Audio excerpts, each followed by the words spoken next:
Hey everybody, this is Stephanie. I am tuning in for another video here on Friday. I know I posted up 2 videos today. This will be the third one. It just made sense to do them in that order since I am behind due to spring break and the kids being home. The first video I shared today was week 9, and then the second video I shared was the deconstructing of the LE Studio monthly kit of March.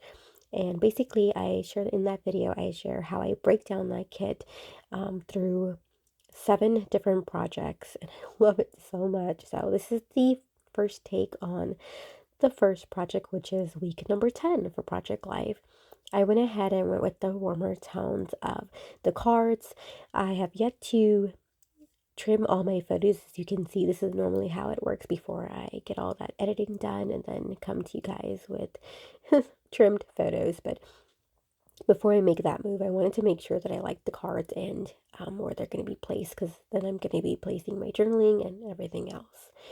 So here I'm just making sure I like this setup in A2. So I pause the video to trim out everything. My photos now, they look so much better, you guys. And then I also back my photos with some white cardstock.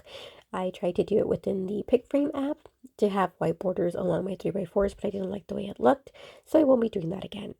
I'll just be making my own matte cardstock in white. So picking these cards, they are in the warmer tones. As you can see, there's some photos that I have in black and white, and the ones that are not tend to have the warmer tone colors. And I really wanted to pull that color in, these colors in for this week. The one thing that I'm keep switching right now that keeps bugging me is that one card has a lot of, it's a white card, and all the other cards are pretty solid. They have solid backgrounds, so it was making me feel that it should be at the top so that way it's not at the bottom, since the more solid colors were, I didn't want it to be top heavy, if that makes sense.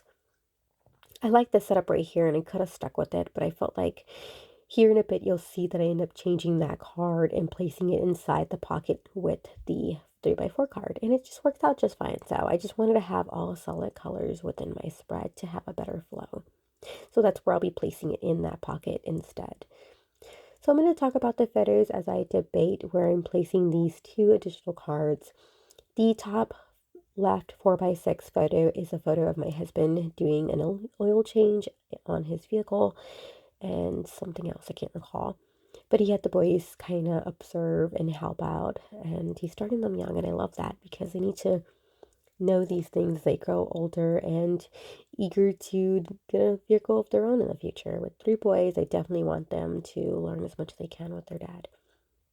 The next photo is a 4x6 of Henry underneath his slide. We were outside and he wanted to play hide and seek, and that is where he hid. It's the cutest photo. I wanted to place different things on there, but sometimes the photo shares the story and it's fine the way it is, and that was one of them. Coming to the 3x4 photo there, that's in the left second row, it is a picture of a handwritten note on top of a plate of rice. It says, "The world's best rice ever." That was Mason's little note to Rick, his dad, since he happened to make the rice that day. It was his first take on it, and of course he knocked it out the park. And yeah, they were just giving him compliments. Of course, it doesn't help when I sit there and say, okay, it wasn't all that in a bag of chips. It's not as good as mine, but it'll do. It wasn't like better than mine, but I was tooting his horn, and the kids had to jump in and be like, oh my God, it's the best. And mind you, I'm usually the one who cooks the rice, so no personal offense here. But I just really like the fact that they do come and compliment and praise. Little gestures like that really make the difference. So I started to pull out the labels thinking that I can accent this page that way. But before I do that, I know I need to make journaling, because then it helps me determine better how to decorate. So I went ahead and did all my journaling, and I did switch a few things here and there. This is how I made the change with the solid card there, and I feel like it just has a better flow throughout the spread. And I really liked the multicolor card that I have at the bottom, the 1, 2, 3. It really brings the red kind of like at a diagonal from the slide, and I liked the journaling that I placed on there with my typewriter. It says 1 puzzle, 2 puzzles, 3 puzzles, and then I'm gonna stamp out more using the Parker Outline alphabet stamp set. So it's going to look awesome. It's one of those simple things you're able to make those cards your own. I pulled out another stamp set here. This is from Stitches Twist, and it says Craving, just because I was so craving this. I ate this twice. It was leftovers the next day. It's my dad's ceviche. He calls it ceviche, but I don't know if it's the right term for it. It's more of a cocktail, I think, but we just call it ceviche, and it's my dad's, and it's awesome. We love it. And I don't know what I'm doing right now.